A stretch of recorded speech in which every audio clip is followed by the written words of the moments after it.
Welcome back to Heard Tell. Okay, I wish we were talking about something else. We only seem to bring her on when it's bad news, and unfortunately, we've got the worst case scenario story to talk about with her, but she's the executive director of Think Kids West Virginia. We talked to her about all things West Virginia when it comes to the CPS. We've done other episodes. We'll link to them. Make sure you go back and read them. Kelli Caseman, great to talk to you again, ma'am. How are you? I'm doing okay. How are you doing, Andrew? To repeat myself, I wish we were talking about something else, but I don't know what else you can talk about. For those unaware, I've been spending a lot of time back up in West Virginia. We just had a big family thing last weekend. Because we had family in, we had new people from out of town that we were introducing to our family. My oldest daughter's fiance, we're watching TV. Every second or third commercial, at least on West Virginia TV right now, as we look to the primary, is all about the children. And we got to do this and that for the children.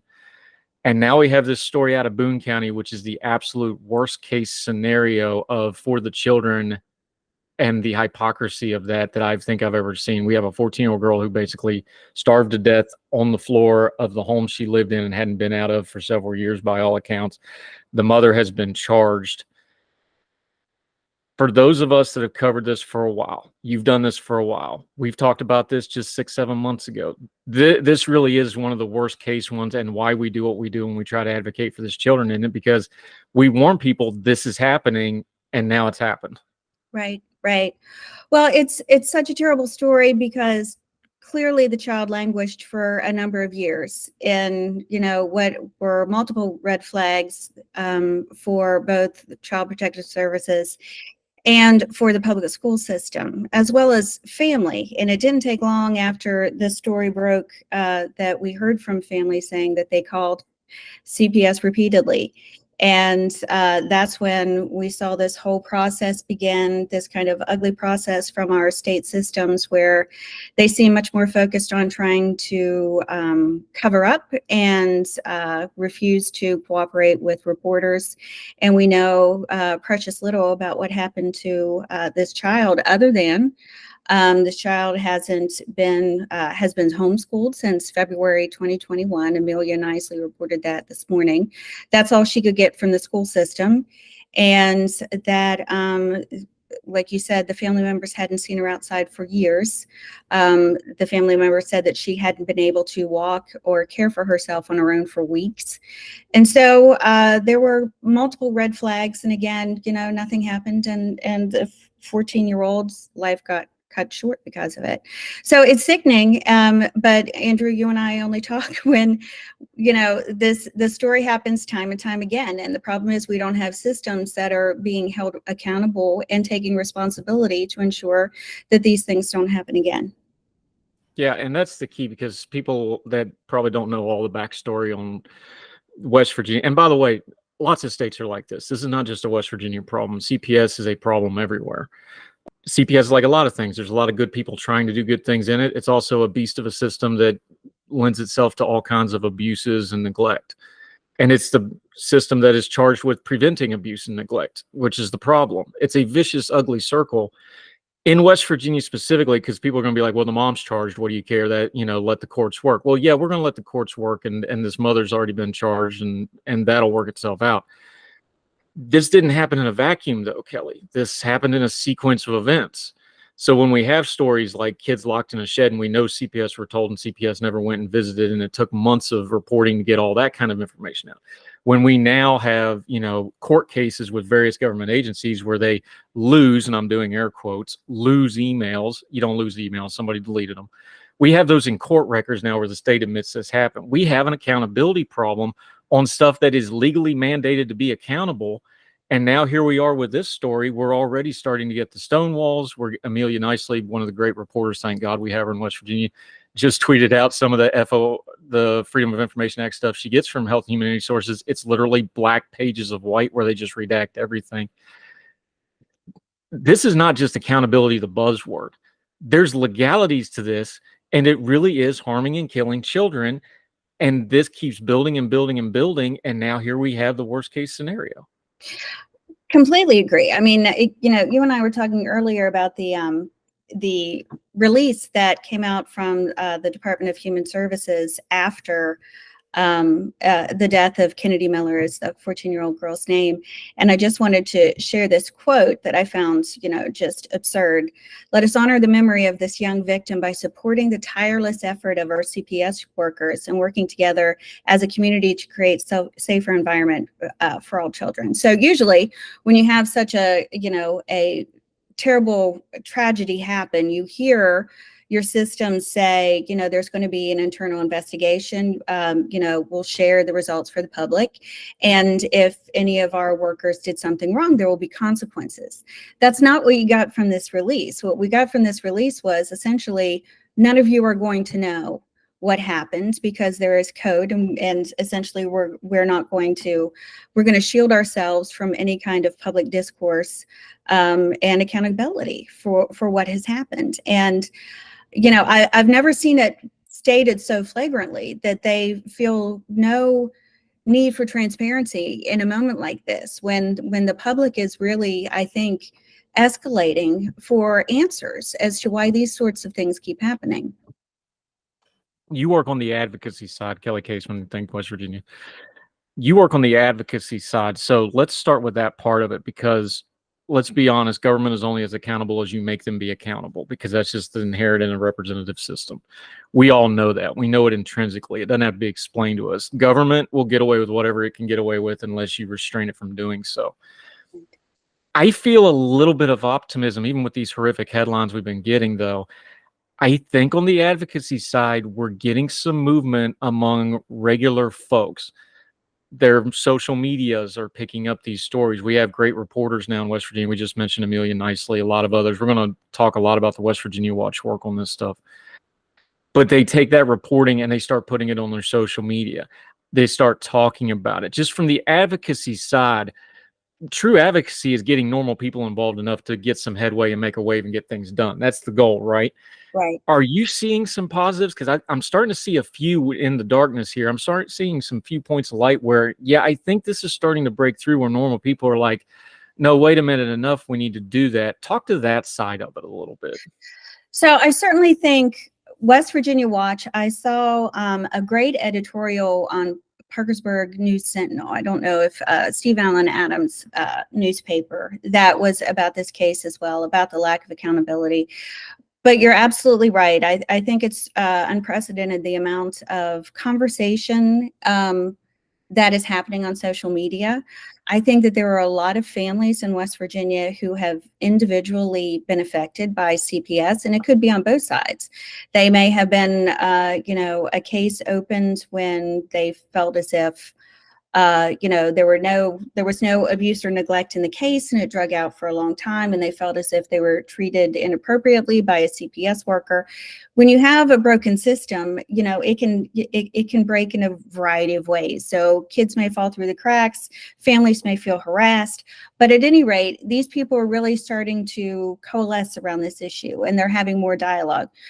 What we're going to see now is whether or not that building of momentum, it can manifest itself in ways that can change policy, and that's a big lever to pull. Can that happen? Do we have the right advocates in place who can help inform what that policy will look like?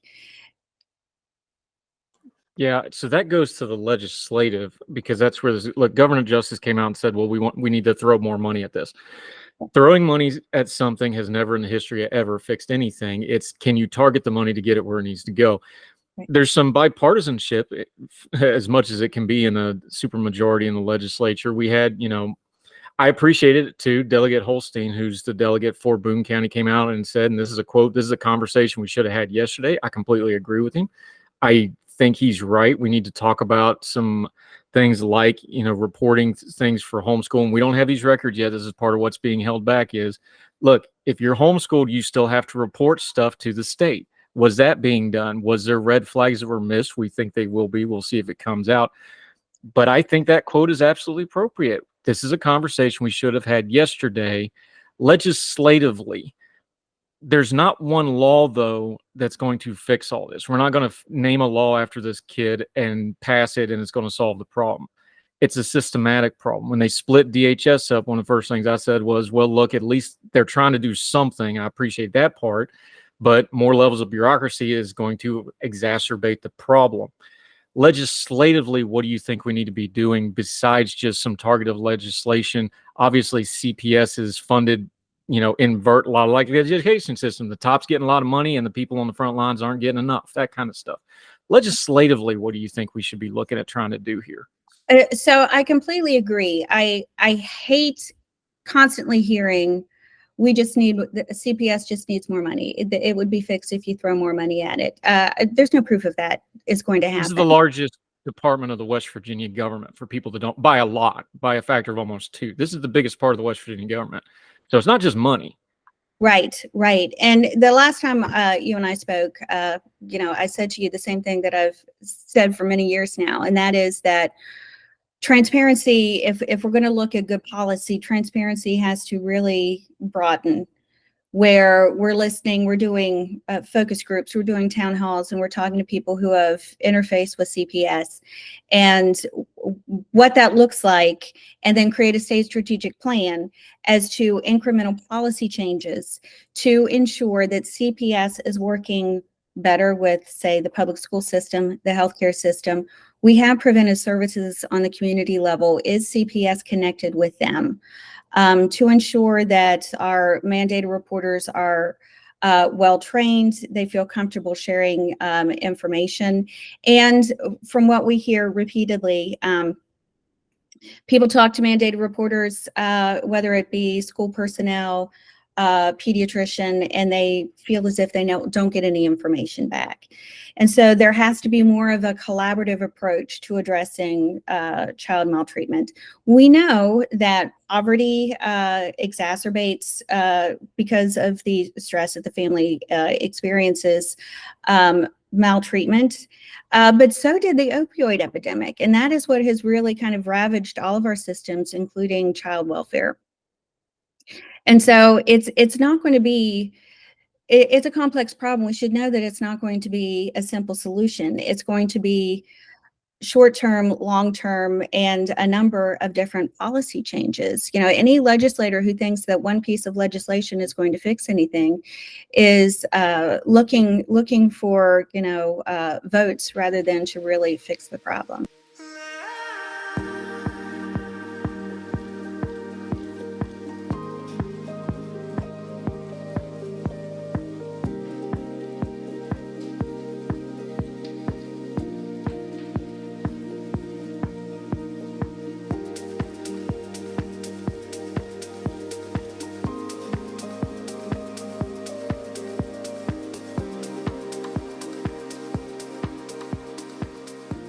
Yeah, Kelli Caseman joining us.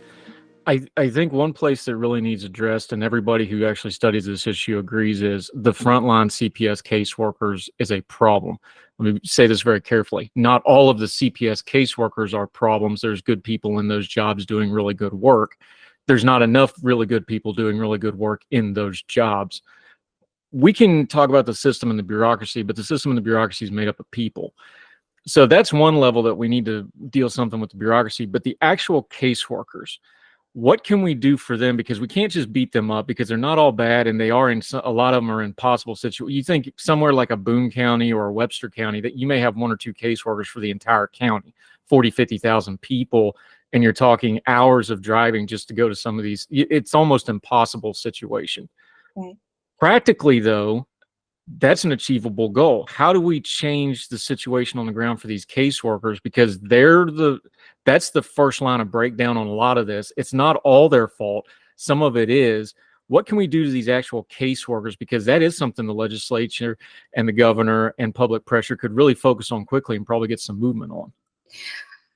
So, and you had mentioned it before, not all employees are alike, and we all know this. To say that all CPS employees are wonderful, doing the best they can, most of them are. I certainly know a number of them, but there are some that aren't doing the job. We have such a high turnover rate. We have such a problem with vacancies.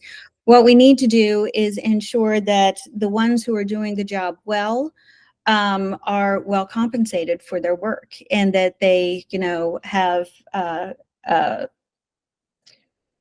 good benefits. That's the best way to ensure that we retain them, and that they have the opportunity to move up the ladder. We need to stop acting as if all we need are warm bodies to fill vacancies. I think that continual professional development, once somebody is hired, to ensure that they understand the role of the work, and that they have more assistance on the ground level to do the work that they do. Now, I know the DHHR, I don't want to, I keep calling them DHHR. They're not DHHR anymore as of January 1. So the Department of Human Services, they have done a lot. I don't mean to just, because in this moment, I'm just so exasperated by them. I know that they have done a lot to try and address these issues, not just because it's the right thing to do, but because there's this Department of Justice case. There's pending civil suit with the foster care system. I do think that they're good people trying to do the right thing, but it's more than just hiring people to ensure that they're dealing with cases, because sometimes it inevitably comes down to a judgment call. Somebody at some point over the past 4 years saw Kennedy Miller and chose not to follow up. The odds are clear that that happened. So what really makes sense to me, back to your point, is that we need to get to a ground level, really talk with CPS workers, and find out what can happen on that ground level in the communities to help them do their job better, and that they're better connected, and that they really understand the law as to what information they can and they can't share, because we keep saying that nobody can know anything. And that really doesn't make any sense when you're trying to improve the system. How can you know how the system needs improved if you don't really know what's going on within it? Yeah, we're seeing over and over again, not just in CPS and the Child Protective Service issues, but also wider state government. The idea of retaining information, protecting information, is becoming this extra layer of shield to accountability. I'm sensitive to the need to keep private information private, especially when you're dealing with minors, especially when you're dealing with things that can become criminal cases like this. But at the same time, we got to have accountability on this. How do we walk that fine line, do you think? Because you're one of the, again, advocacy, you're always going through records, you're looking at these things. How do we balance those things, especially in a digital age where, you don't want everybody to be able to just Google the intricacies of a child welfare case. You don't want that. But the government, the press, the people have a right to know some of these things. How do we walk that tightrope in a fair way, do you think? Well, I certainly think a way that we can start is by more PR, more information around what the federal law is and what it isn't. And I think that we can also look at other states and see how they deal with CPS. You and I have talked about this before. West Virginia is really kind of unique in the stonewalling of information from our government systems. And so getting a better understanding of what the state can officially do and what they cannot do by law. I mean, the shield has gotten so large that nothing penetrates it. We don't have a lot of information that we need as a community to understand what happened to this child, to make sure it doesn't happen again. And so I think looking at other states, see what they do well, see the states that have better child welfare systems, what they're doing right, what they're doing well, and how they share information with the public. I think that that's a really good first step. Yeah, to your point, we had a court case recently involving the state government where, I'm paraphrasing a little bit, but not too far, the judge basically ruled that the system is too incompetent to be held negligible.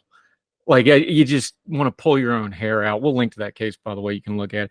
One thing you just mentioned, nomenclature. It's not just the data. It's also the way these things are charged. Now, this particular mother, I'm not going to use her name because, spit on her, but she was charged with child neglect causing death. And a lot of people kind of recoil when they saw this. They're like, well, wait a minute, a kid starved to death and that's what we're charging with. And we understand they have to charge it. And then later on, it'll go to magistrate to work through the system. They may change that as it goes. There's been a big thing over the last 15, 20 years with things like abuse, especially things like sexual abuse and things like that. The federal government and a lot of state governments, they've changed the nomenclatures. They've expanded the laws to get a little bit more specific. I know the military added something like 25, 30 terms for things like abuse and assault and things like this to get the nomenclature more up to date. Is there something with physical abuse as well where we need to kind of look at some of these laws and maybe update some of the nomenclatures, especially when you're dealing with things like keeping home confinements, things like the things that can go on online where you can use social media to really abuse and treat people? Is there a need to update these laws where it comes to the physical way, the way we have with things like sexual abuse?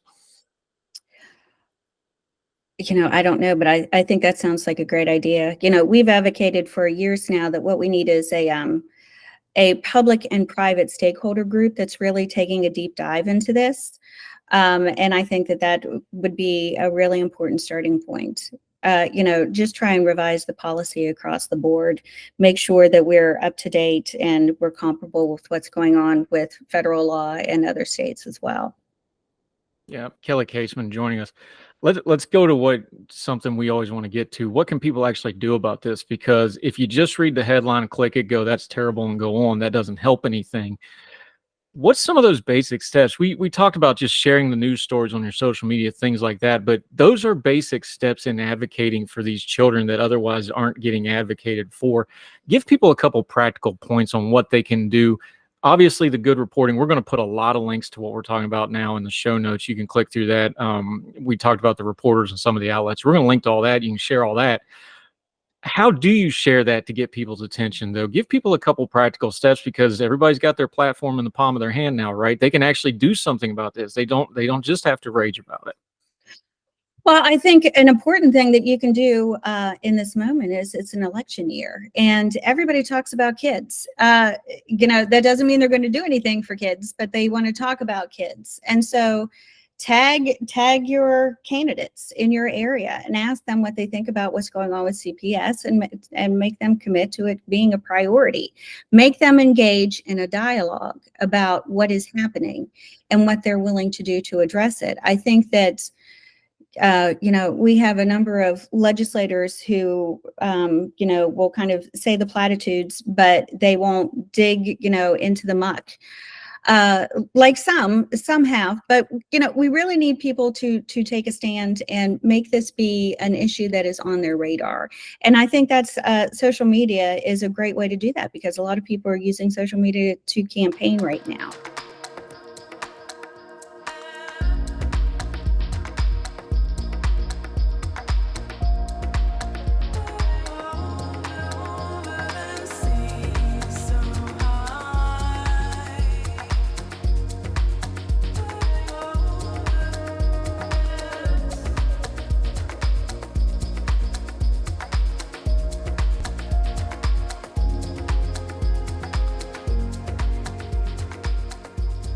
Yeah, and they don't like messy social media. And it's not that you want to harass people. That's not what I'm saying. But if it's out there in the open, you can get, that soundbite we talked about from Jim Justice. That's because a reporter asked the question, got him to say it, and now that's going to become a thing of, well, the governor said they didn't know. Did they know? And we can find that out as we go.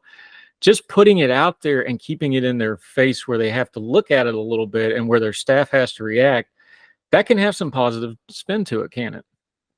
It can. Like I said, it puts it on their radar. Then it makes them, understand that this is an issue that is of importance to their constituency. And so when they get to the legislature and they have the ability to, move legislation, it will be something that is, on their radar. Like I said, I mean, to be honest, many years you've seen bills come and go that focus on the child welfare system that just die almost every year.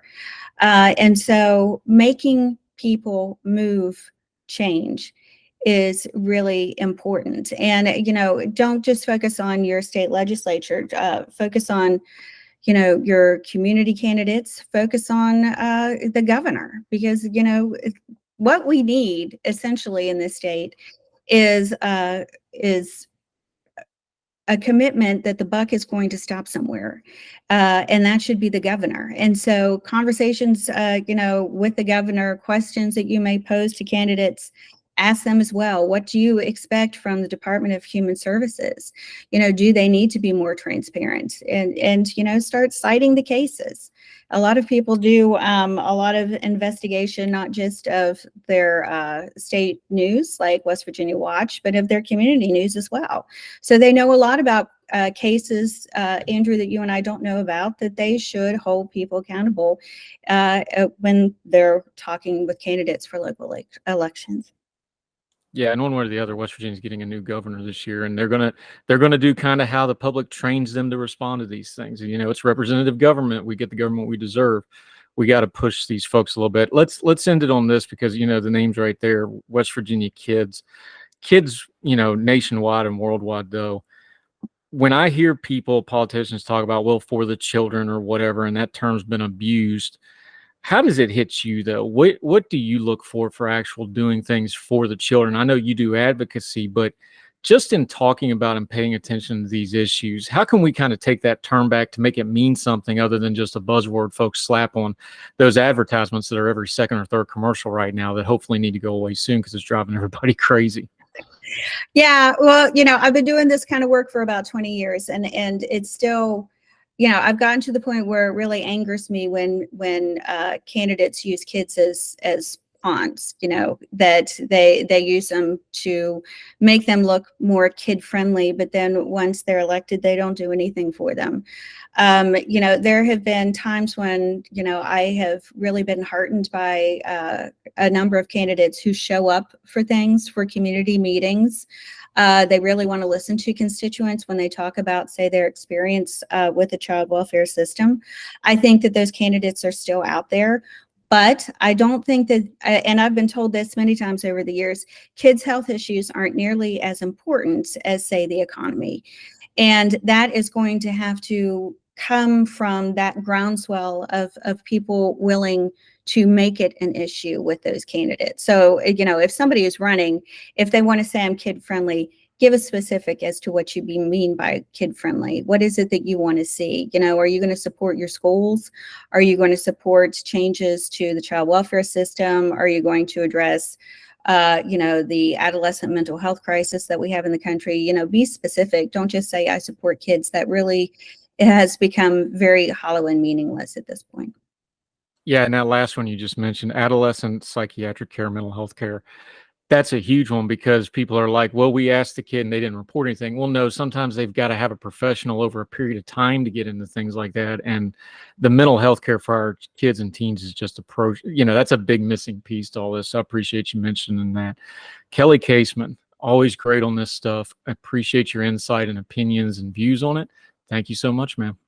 Sure. Thank you, Andrew. Yes, ma'am. All the music on Her Tell is provided under a Creative Content license from monstercat.com.